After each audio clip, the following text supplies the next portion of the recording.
पिस्ता पिस्ता पिस्ता माँ उसे वो नहीं खाएगी पिस्ता, उसके दांत, उसको हार्ड चीजें खाने में पसंद नहीं है।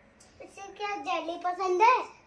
वो बुढ़ी हो हैं? गई है, उसको जेली नहीं पसंद है, उसको वही जो खा रही है ना, उसको वही खाना पसंद है।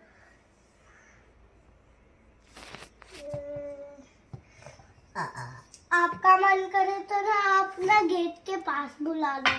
किसको? नहीं, बिल्कुल मन नहीं कर रहा आपको गेट के क्यों? पास बुलाने का।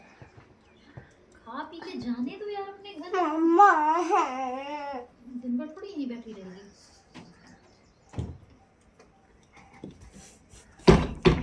नंगा गुन्नू पहन पजामा।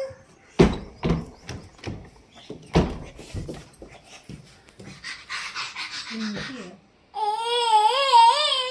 सारा चना मूंगफली खानी और मूंग सारा ऐसे करती है वो। हा हा हा बदर पप्पी पप्पी है तू।